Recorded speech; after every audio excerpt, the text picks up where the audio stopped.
Bonjour tout le monde et bienvenue aujourd'hui pour une nouvelle émission, cette fois un tuto dédié à Pokémon, le jeu de cartes à collectionner, parce que collectionner c'est bien, mais jouer c'est mieux encore. Alors, essayons d'être le plus bref possible, donc voici tout de suite le plateau du jeu de cartes Pokémon. Donc ce plateau réparti en plusieurs parties, vous avez déjà donc l'emplacement de votre deck.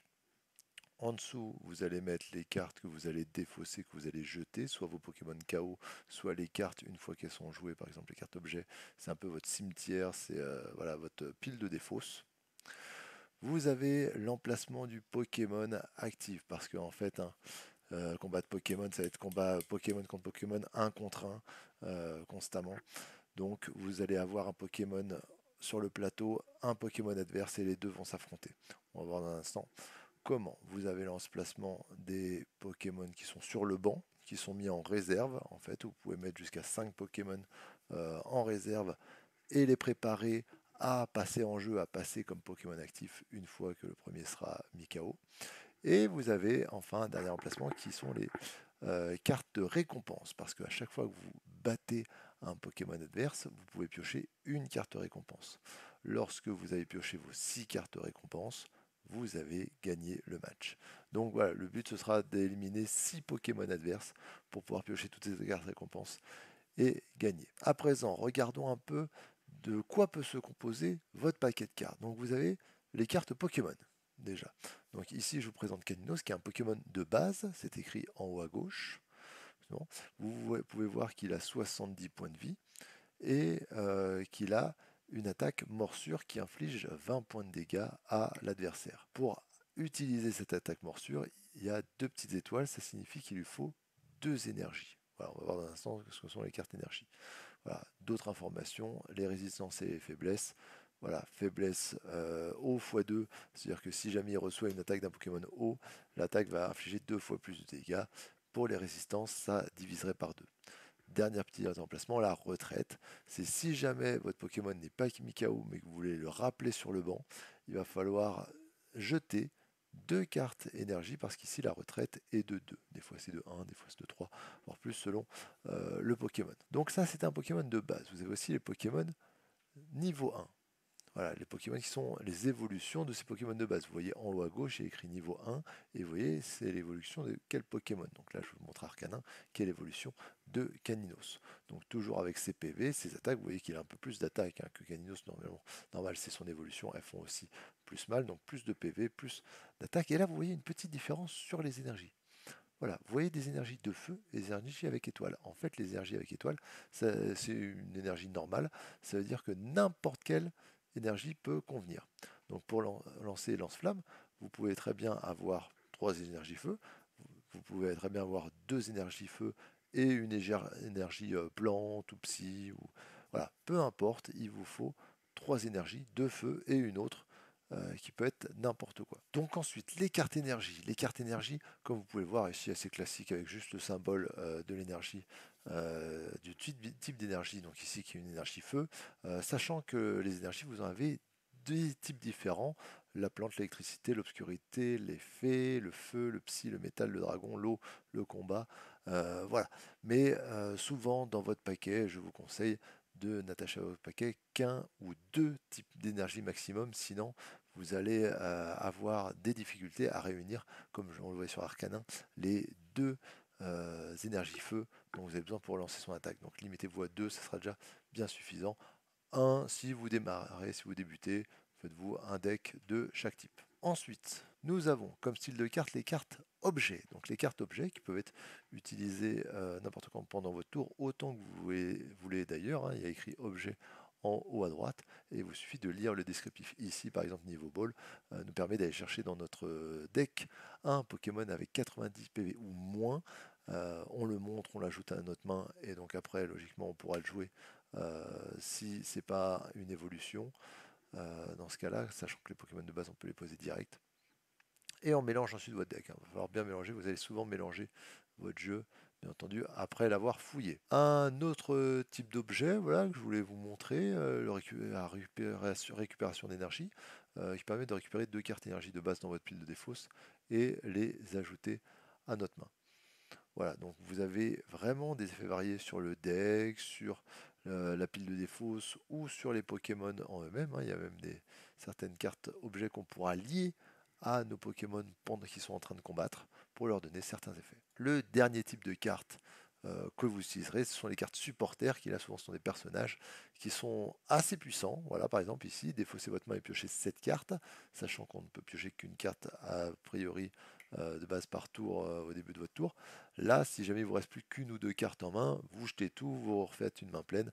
C'est quand même très pratique, très utile pour relancer la partie. Voilà, donc pour expliquer rapidement les règles, le déroulement des règles, je vous montre une petite photo d'une partie en cours. Donc vous avez, comme je vous l'ai dit, votre main qui est en bas de l'écran.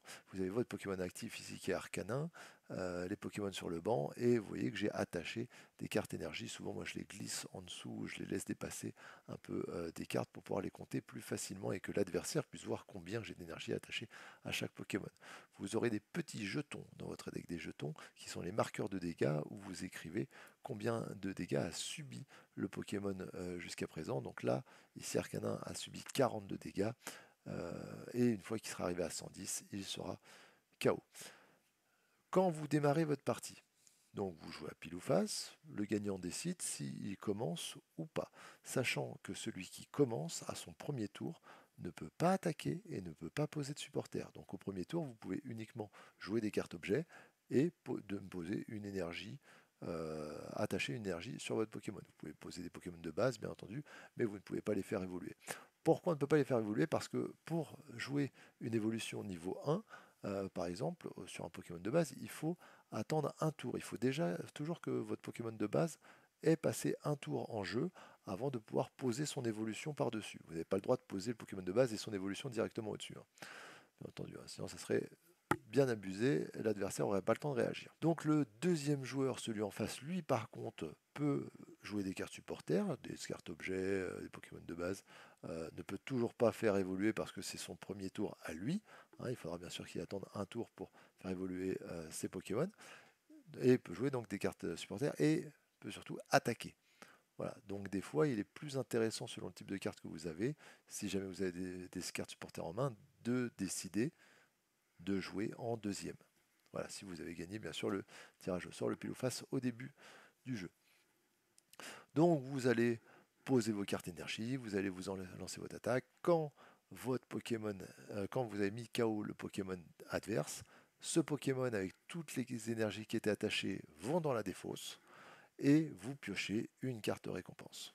Voilà, au hasard, hein, vous n'êtes pas obligé de les piocher dans l'ordre, bien entendu. Donc, une fois que les 6 Pokémon sont mis KO, vous avez gagné la partie. Et maintenant qu'on a vu toutes les règles de base, pour vous faire une petite idée de à ce à quoi peut ressembler une partie, je vous propose d'en découvrir une que j'ai faite sur l'application du jeu de cartes Pokémon. Et voilà, on est parti donc sur une petite partie de Pokémon, le jeu de cartes, hein, parce que collectionner les cartes Pokémon c'est bien, mais y jouer c'est encore mieux. Donc début de la partie, on va choisir notre Pokémon actif. Je vais plutôt partir sur Evoli, parce qu'il peut attaquer directement. Voilà, on place des Pokémon sur notre banc, donc je vais placer un Psycho-Quack, je vais garder les deux autres Evoli. Donc j'en plaçais juste un, voilà finalement j'en plaçais juste un, comme ça si jamais il faut que je le fasse évoluer, je serai plus partant pour faire évoluer Evoli qui est sur le banc que Evoli qui est en Pokémon actif. Attrape Pokémon en objet, donc lancer une pièce si c'est face, échanger un Pokémon de banc de votre adversaire avec son Pokémon actif. Donc voilà, si lui m'embête un peu trop, je vais l'échanger avec Kenotor. Comme je suis le deuxième à jouer, je vais pouvoir attaquer directement. Donc c'est intéressant. C'est souvent intéressant d'être le deuxième, surtout si vous avez des cartes supporters. Parce que je rappelle que le premier ne peut pas jouer de cartes supporters, ni attaquer à son premier tour, alors que le deuxième, lui, peut. Ah, très bien, une Super Bowl qui me permet de regarder les 7 cartes au-dessus de mon deck. Je montre un Pokémon et je l'ajoute à ma main. Comme j'ai déjà Poisson Roi, qui est l'évolution de Poissirène, ça serait intéressant que je prenne Poissirène. Voilà, c'est ce que je vais faire. De toute façon, c'est le seul. C'était le seul. Donc comme ça, je pose immédiatement Poire Sirène sur le banc. Et par contre, je ne pourrai le faire évoluer qu'au tour prochain. On ne peut pas le faire évoluer le même tour. On l'a invoqué. Alors, ce qui serait génial, comme il a mis toutes ses énergies sur son premier Pokémon actif et qu'il n'est qu'à 40, il lui manque que 30 de dégâts, ça serait que mon coup rapide passe. Mais ça se joue à pile ou face. Allez, face. Voilà, donc là il est très très mal parti étant donné qu'il ne lui reste plus qu'un seul Pokémon sur le banc. Quand un Pokémon est mis KO, on choisit au hasard l'une de nos cartes récompenses. Oh, Timmy, un supporter, tiens, qu'est-ce qu'il fait? Chercher dans votre Pokémon une carte évolution de l'un de vos Pokémon, placez-la sur ce dernier, et ensuite on mélange le deck. Mon Pokémon est endormi, il ne peut ni attaquer ni battre en retraite. Donc voilà, c'est mon tour, mon Pokémon endormi. D'accord, c'était le bâillement de Castorno, il a fait évoluer. Je vais donc faire évoluer Poissirène en Poisson-Roi.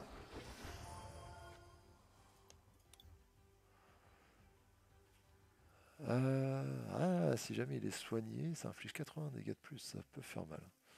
Pokémon s'inflige 10 de dégâts. Ouais, des attaques à 40, faudrait que j'en place 3.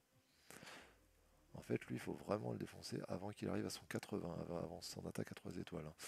Lancer une pièce jusqu'à ce que vous obteniez un côté pile, cette attaque inflige 80 multiplié par le nombre de côtés face. Ah ouais, c'est quasiment du one-shot. Quasiment du one-shot. Je joue le supporter donc pour aller chercher une carte évolution.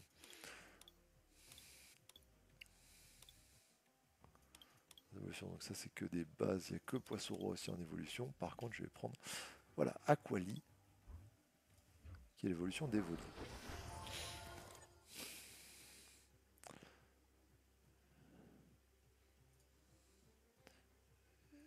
Et je vais préparer Poisson-Roi. Voilà, on termine. Alors pourquoi je ne l'ai pas mis là-dessus tout simplement parce que si jamais il me défonce dans 2 tours, voilà, je ne pourrai rien faire.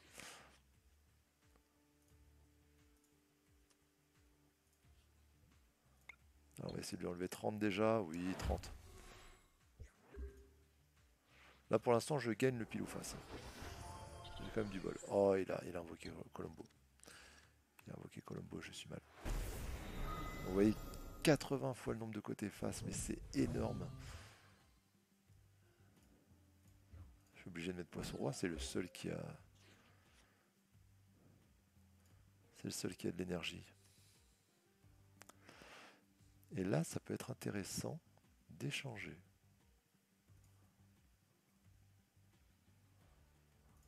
Voilà, si c'est face, ça échange. C'est face, ça échange. C'est cool. Vous voyez, donc son Pokémon.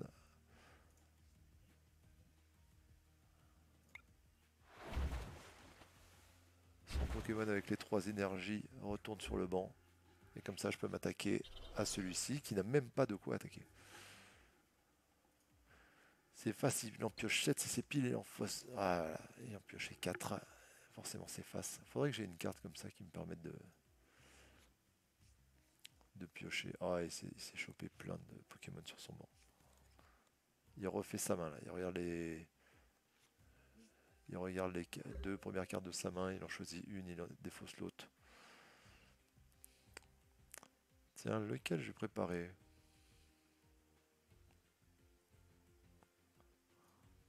Je vais préparer Aquali.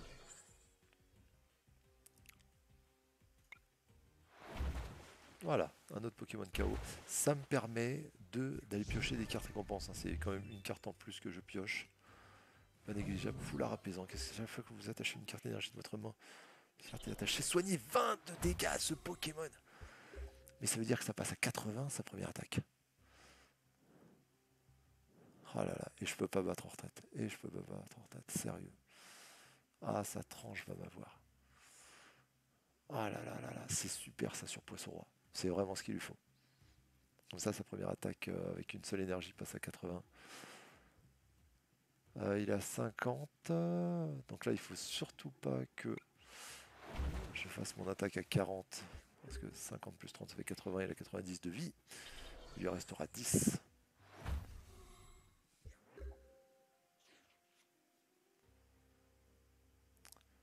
Si je le mets, ça le soigne de 20.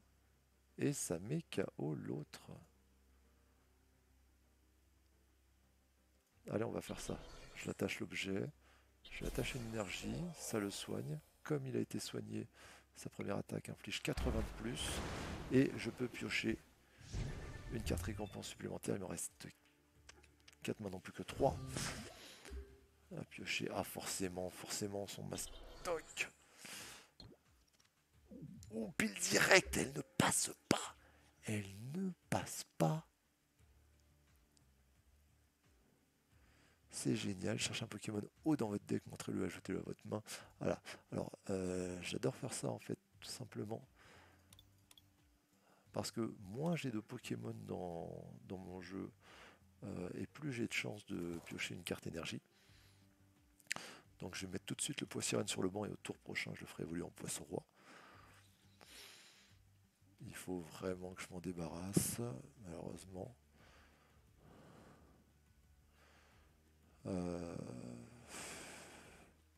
Faudrait que j'ai encore du bol au tour prochain. Bon, je suis obligé de le faire.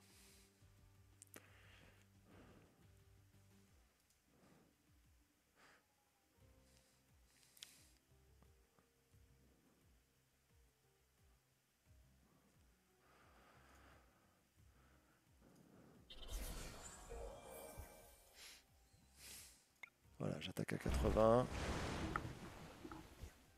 Pourquoi 90? Ah, cette attaque inflige 80 dégâts supplémentaires. Oh là là là là. Oh, il est merveilleux. Oh, le retournement de situation. J'avais pas vu, je me sentais tellement mal.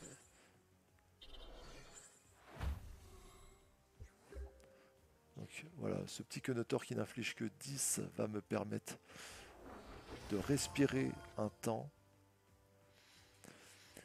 Je suis à 50.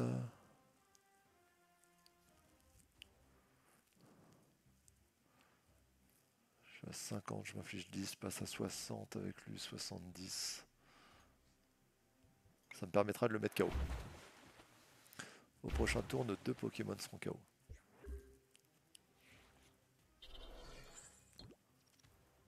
Pile en plus, il a essayé de lancer une pièce et d'éviter tous les dégâts à mon prochain tour.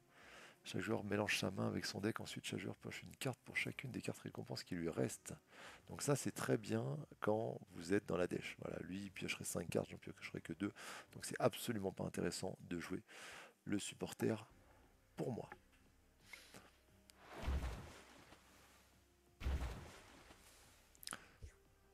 Voilà, donc il ne me reste plus qu'une seule carte récompense à piocher. Ah, une potion max.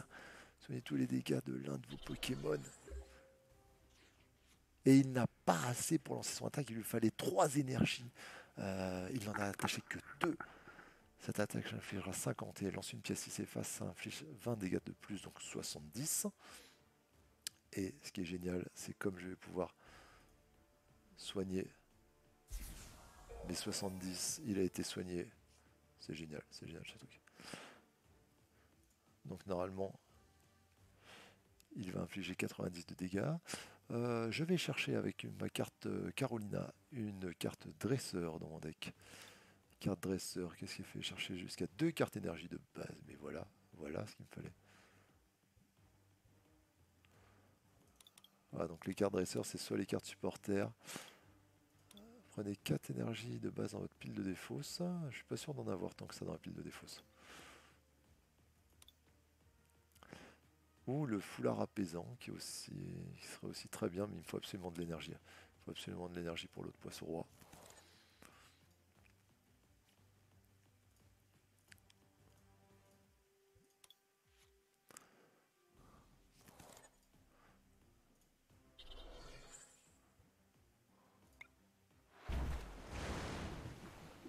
Voilà, 90, il ne reste plus que 10 de vie. J'ai une autre énergie pour mon autre poisson roi. Et en plus, pile, ce n'est pas face, donc ça n'inflige pas 70, mais 50 seulement. Je place... Ah tiens, si je la mets là, il est encore soigné. Mais non, je vais la mettre sur mon deuxième poisson roi, ce qui sera safe. Et ça me permet de remporter la victoire, vu que j'ai pioché mes 6 cartes récompenses. Et voilà, j'espère que cette petite partie vous aura plu. Donc pensez surtout à ne pas tout miser sur le même Pokémon. Donc là, comme je suis sur le jeu en ligne, voilà, j'ajoute des cartes à mon deck à chaque victoire. C'est plutôt bien fait. Donc n'hésitez pas à votre tour à jouer aux cartes Pokémon en famille, entre amis. Voilà, ne pas seulement les collectionner, vous allez voir, vous allez vraiment vous éclater. Et les règles sont très simples, il n'y a pas beaucoup de texte sur les cartes, ce qui permet même aux jeunes enfants en CP d'apprendre à jouer assez rapidement. Voilà, dès qu'ils commencent à compter et à lire 7 ans, c'est le bon âge pour commencer. Sur ce, amusez-vous bien et à bientôt pour de futures vidéos. Ciao, bye bye.